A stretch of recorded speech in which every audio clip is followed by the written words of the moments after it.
El maestro Edison Quintana es pianista, nació en Uruguay en 1939, donde debutó a corta edad. Realizó sus primeros estudios con el maestro Hugo Balzo y los continuó gracias a varias becas de perfeccionamiento pianístico en Siena y en Rumania. En Bucarest estudió con Florica Musicescu y fue el último alumno del célebre maestro Arturo Benedetti. Fue premiado en el concurso internacional de Leeds, Inglaterra en 1966 y obtuvo el primer premio en el concurso internacional Beethoven realizado en Mendoza, Argentina en 1970. Edison Quintana se naturalizó mexicano y es concertista de Limba. Ha dado numerosos conciertos en el Festival Internacional Cervantino de Guanajuato y toca un promedio de 120 conciertos anuales, tanto dentro del país como en el resto de América y Europa. Él fue nombrado miembro asociado del Seminario de Cultura Mexicana en el 2000 y entre 2013 y 2016 fue nombrado creador escénico por parte del Fondo Nacional para la Cultura y las Artes. Ha transcrito las obras orquestales más emblemáticas del repertorio mexicano a dos pianos. Edison Quintana, muchas gracias por estar aquí con nosotros en línea directa. Edison, ¿cómo llegas a la música? Primero que nada, el gusto es mío, encantado de estar acá contigo y muchísimas gracias por la invitación. Al contrario, la música, ¿cómo llegaste desde chico? ¿Cómo llega la música? ¿A ti? A mí, sí, es hace tantos años. Pero sí yo venía pensando de la cantidad de años que estoy dedicado a la música. Esto ya no es un oficio, una profesión, sino una monomanía.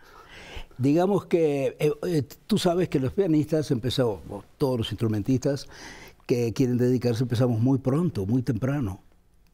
Entonces, te puedo decir que ya hace 70 años que soy pianista.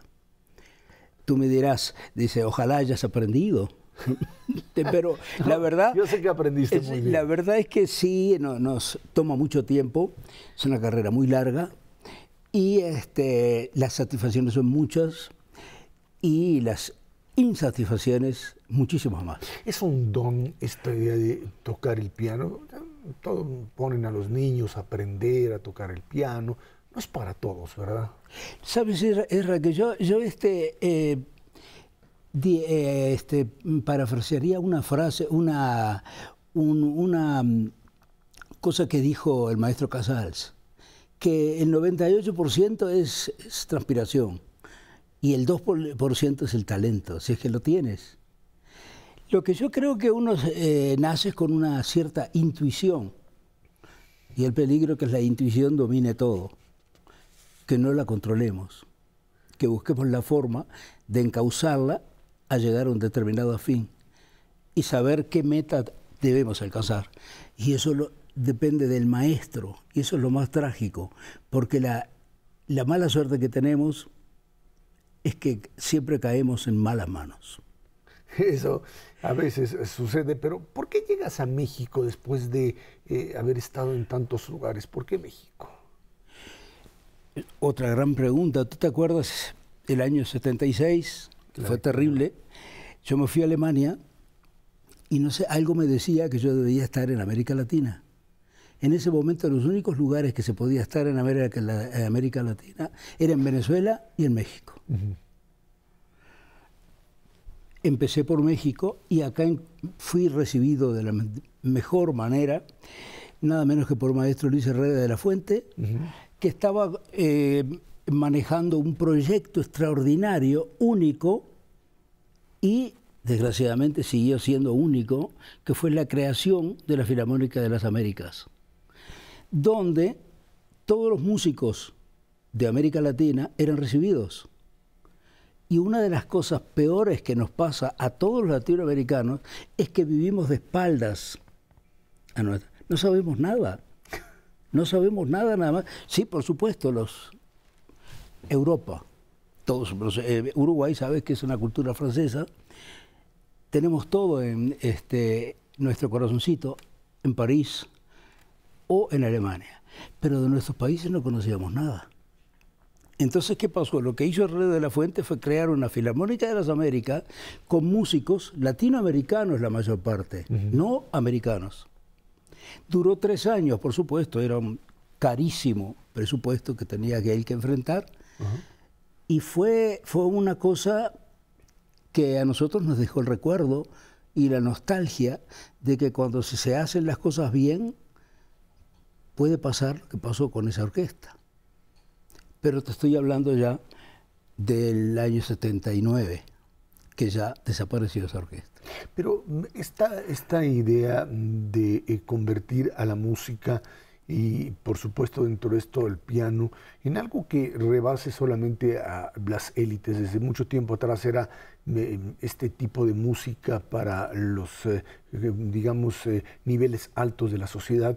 Y en México, afortunadamente, esto, gracias a Instituto Nacional de Bellas Artes, Universidad Nacional Autónoma de México, el Politécnico, etcétera, hemos logrado hacer que este tipo de música, que tiene una connotación pues de distintos niveles o de distintas formas, llegue a sectores populares. ¿Esto lo percibiste aquí en este país? Por supuesto, tienes toda la razón. Además, vivimos una época dorada de la música. Y uno dice eso y dice, no, imposible. Nunca hemos tenido tanto público. Como tú decías, era para las élites, primero los nobles, la nobleza, la jerarquía eclesiástica, luego la burguesía, pero la música llegaba a muy poca gente. La única manera de conocer la sinfonía era tocarlas a cuatro manos, porque no había orquesta sinfónica por ningún lado. Pero en este siglo es tremenda las cosas que están pasando. Y México siempre ha sido, no quiero llegar a ser un, como decía el doctor Johnson, el patriotismo es el último refugio del canalla. Así es. Pero México siempre ha estado al frente de todos los países de América Latina, junto con Brasil y muy atrás Argentina. Cuando se entra a estos espacios como Bellas Artes, como estas sinfónicas, uno entra en una dinámica que podría determinar como de crecimiento profesional, pero al mismo tiempo de la necesidad de disciplinas diferentes, de una disciplina distinta. No es solamente el pianista que toca para un bar, para el pianista que toca para un evento privado. Esto requiere de un elemento totalmente distinto, de una forma de vida diferente. Tiene que serlo, absolutamente. El problema es llevar regularmente esos espectáculos a la gente. Te voy a dar un pequeño ejemplo que nos compete a nosotros. El grupo de concertistas de Bellas Artes, somos 37 músicos que estamos dando conciertos, mínimo 20 conciertos al año cada uno. O sea, estoy hablando de un conjunto que está un poco alejado de los focos, ¿no? Uh-huh. Porque siempre la cultura sinfónica atrae muchísima gente, y muchísima más gente. Pero en este caso te estoy hablando de la música de cámara, de la música del como solista, y que el INBA lo está haciendo a través de nuestro grupo, al cual se accede por riguroso concurso de oposición y méritos. Pero tú lo decías, México hay un enorme desarrollo musical, pero desgraciadamente no es todo lo nacional que se debiera. O sea, está demasiado centralizado en el centro y eso es lo que está buscando el INBA corregir. Estamos platicando con Edison Quintana aquí en Línea Directa.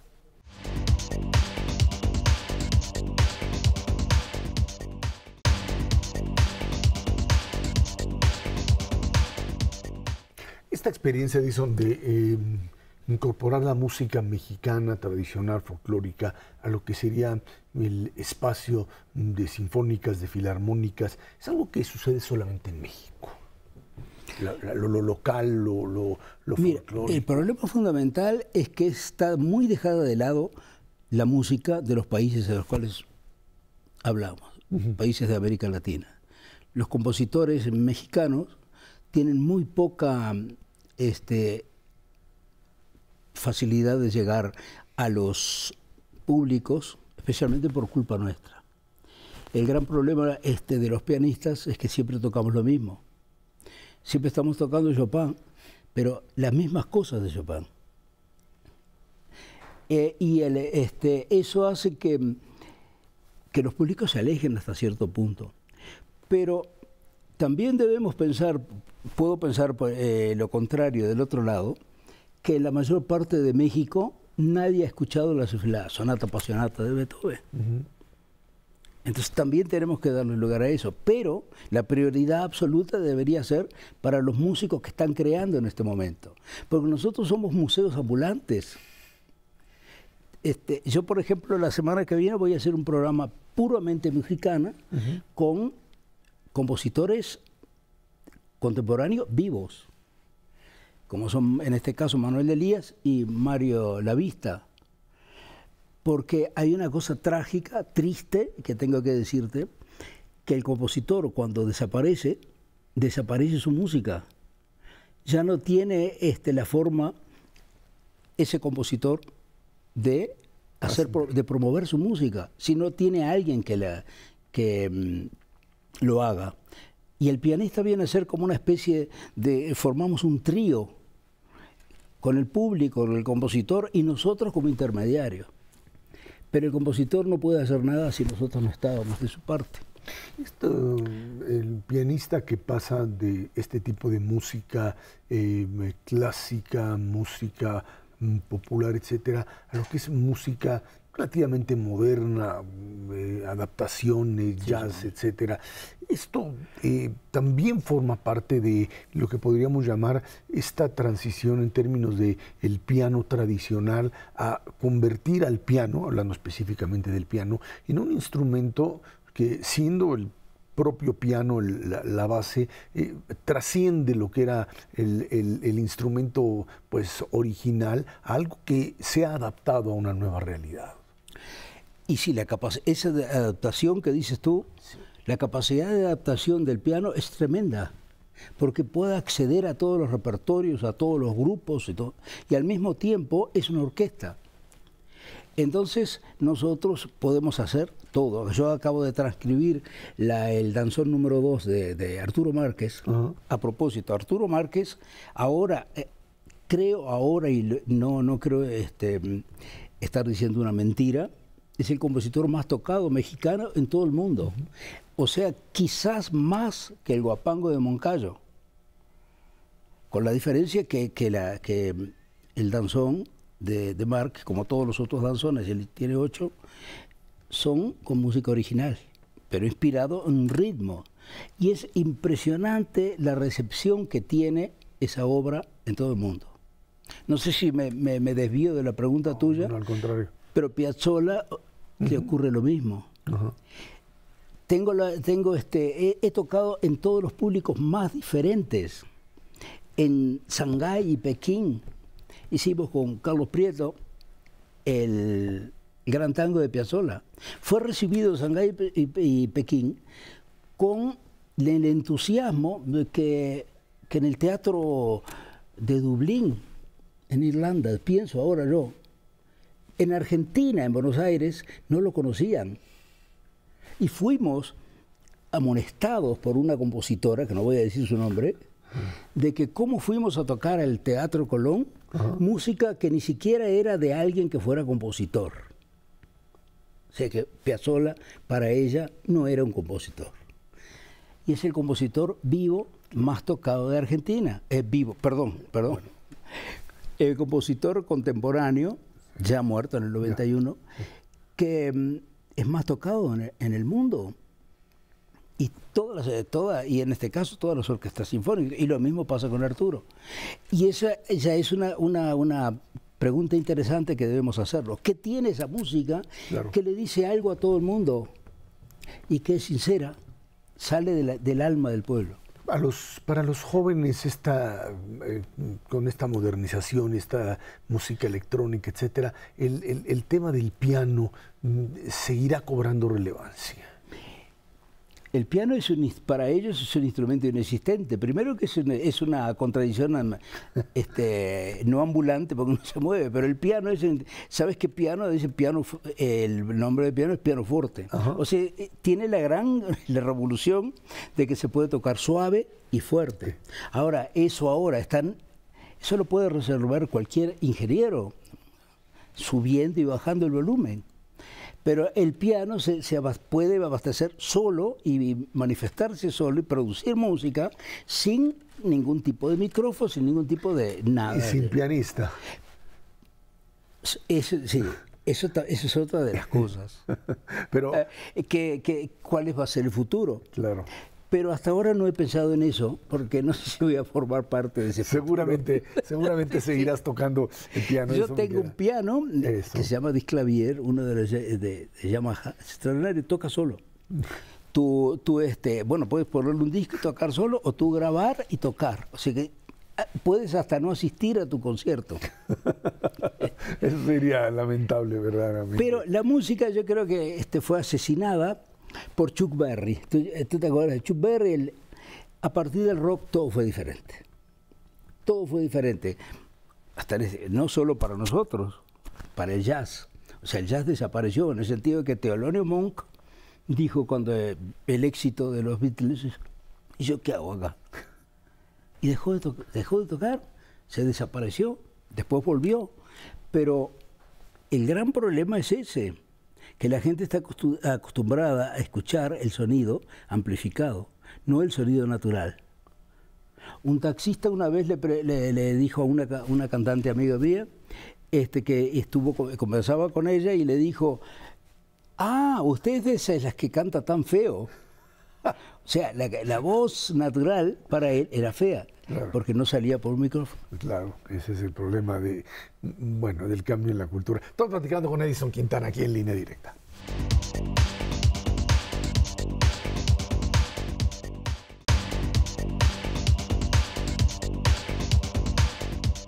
Edison Quintana, para la cultura mexicana, para el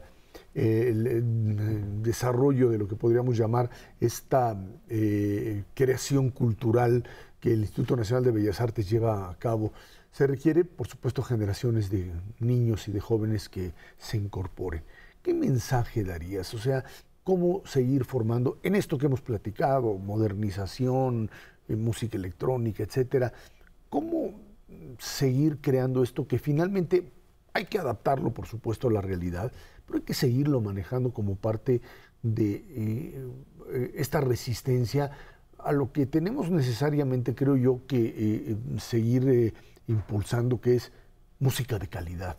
O sea, uno no puede decir, bueno, pues ni modo, esta es la modernidad y hay que acostumbrarse a la basura, porque hay un montón de basura ahí circulando, y eso no se vale. Yo creo que la responsabilidad es nuestra. Quizás la separación de la música que hemos tenido, que hemos perdido público, pero al contrario, como decíamos, también con relación hace unos años, las cosas están mejorando. Pero nuestro público en general ya tiene edad y necesitamos formar al público joven. La única manera que yo puedo hacerlo como pianista es acercar la música, no elevarla, no llegar a estar en un pedestal de que está abajo el público que te escuche. No, tienes que formar parte de ese público. Si interesa, yo lo que hago es conversar con el público. Yo todo el tiempo estoy buscando la forma de saber qué piensa el público, decirle lo que yo pienso respecto a la obra. Tenemos que bajar de ese pedestal y formarnos en la fila de la gente que amamos la música. Esa música extraña que tú viste que no sabemos si decirle clásica y todo. Si le decimos clásica, ya la estamos descalificando. Exacto, sí. Digamos, música buena y mala. Puede ser, sí, música buena y mala. Te mencioné los dos compositores que te mencioné, por ejemplo, que son Arturo Márquez y Piazzolla. Son compositores que salieron del alma popular, ¿no? Mientras que Manuel de Elías y Mario Lavista están en su lugar, con una personalidad avasallante, individual, pero tenemos nosotros que tocar mucho, porque tú vienes con una obra que te costó dos o 3 meses estudiarla, y la presentas al público una vez. Yo al mes estoy viendo más o menos por dónde viene la cosa. Entonces, ¿qué le puedes pedir al público? Que presentas una vez una obra de una gran dificultad de audición, a gran dificultad armónica, melódica, todo lo que tú quieras. ¿Cómo convencemos a tocarla 3, 4, 5 veces? El pianista de bar, que a veces lo veo yo y digo, pues toca y toca a veces con gran emoción y no es atendido, es finalmente también un artista, a veces tan incomprendido por una sociedad frente a lo que hace para ganarse la vida, pero también para generar esta atracción por una expresión de esta naturaleza, Edison. Es muy triste estar tocando y que no te oigan. Pero en mi época, gracias a eso, fue que yo me pagué mi carrera. O sea que es una circunstancia que puede obrar a nuestro favor. Pero sí, hay que hacerlo. Y tiene todo el respeto de mi parte. Uno de los más grandes compositores uruguayos, conocidos en Uruguay, nada más, se llama Llorés Lamarque Pons, toda su vida fue pianista de bar y de restaurante. Y él es uno de los compositores importantes también en la onda de Astor Piazzolla. Y él lo hizo toda su vida así, hasta que murió. No pudo zafarse de eso.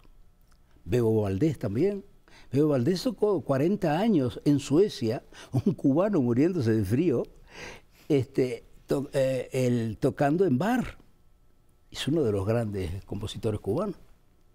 Cuando finalmente uno llega a la culminación de esta carrera como lo has logrado, ¿qué es lo que tú proyectas para adelante? Es decir, lo que quiero conseguir es finalmente que el piano y este tipo de música sean consideradas como un elemento de reconocimiento, de aceptación y más que nada que se integre a una cultura como la cultura nacional y que se siga manejando en estaciones de radio, en televisión, como sucede aquí en Canal 11. Te agradezco mucho que me digas que vivir hacia adelante, porque yo tengo todo un futuro atrás. No, y adelante. Y adelante. Lo que yo miro para adelante es no retirarme. O sea, tengo una forma de vivir que me gusta.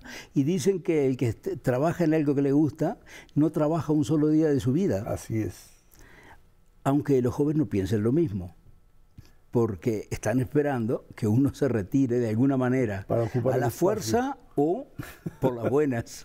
Para ocupar el espacio de uno, pero eso no necesariamente.